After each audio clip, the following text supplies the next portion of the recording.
Ogun is not distant from the forge.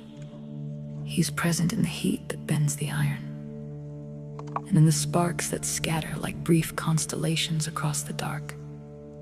His presence is felt in the disciplined fury of the flame and the patience required to wait until the metal reaches the precise color that signals readiness.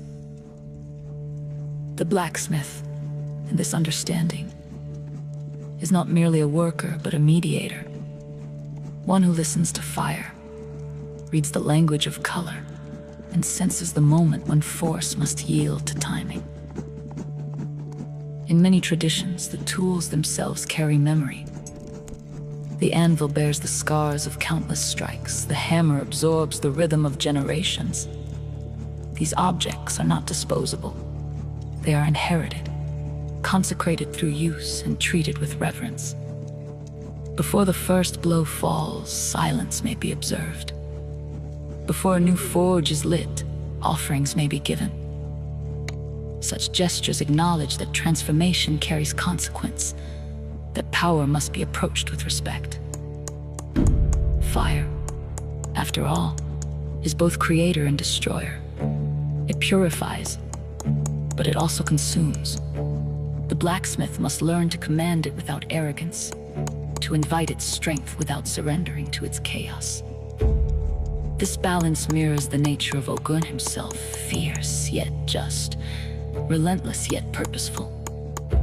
His domain is not merely warfare, but the disciplined application of force, violence shaped into protection, destruction redirected into creation.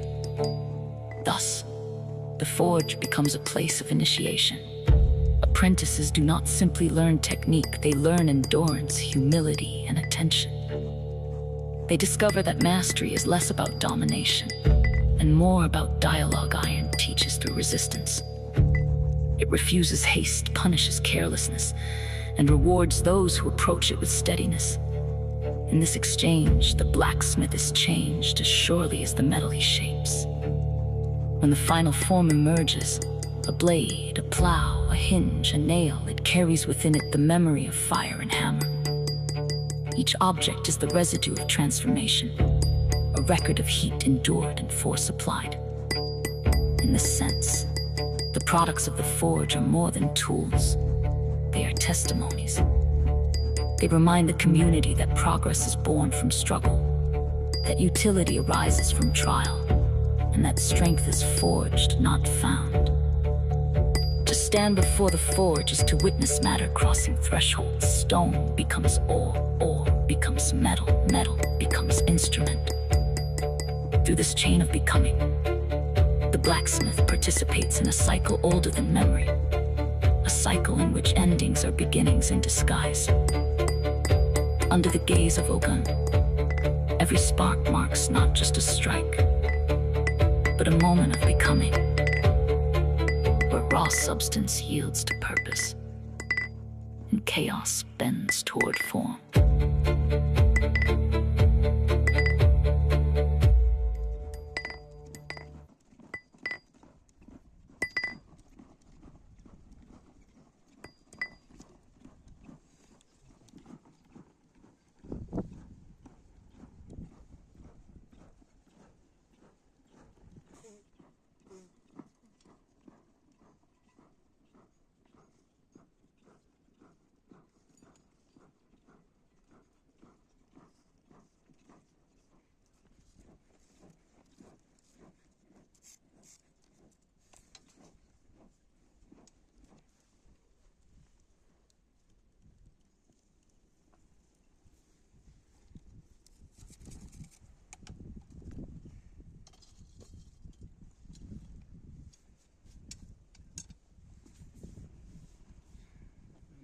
गरिया मंदला पे हैं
Nana benuan masama.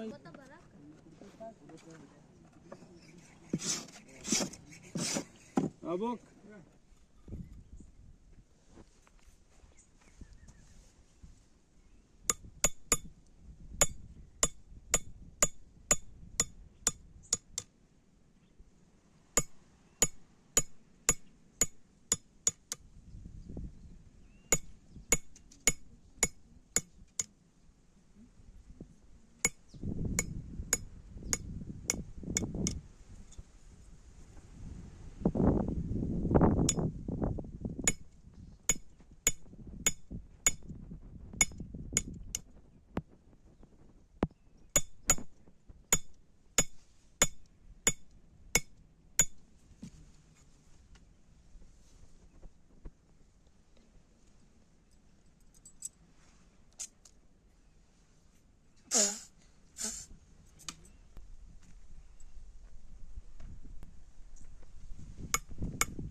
Iga so masamba iga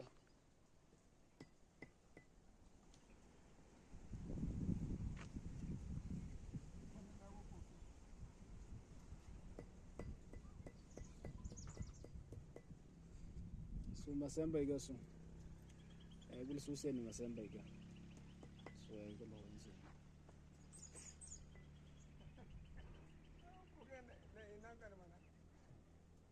Jaganda so. Jai tenge jaganda jaganda ana nyesh.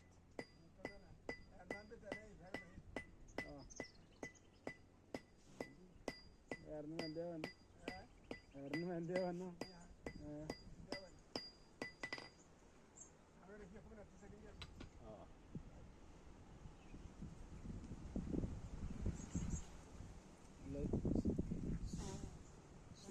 So gilenga gili so agaret ga.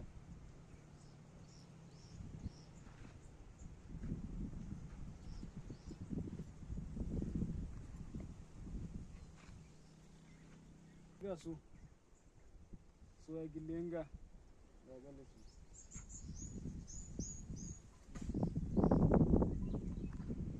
Jiga hilo so shaba gili so kuunganisha so singira so singira kama so kuunganisha so bila so singira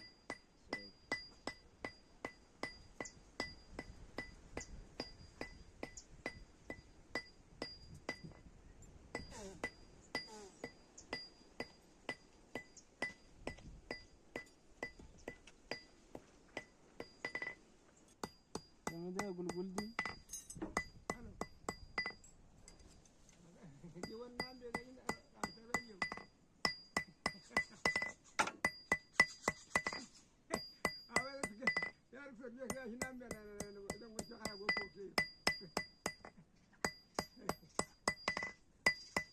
Babo kan warda memu saya sasa. Itu nambah hamil.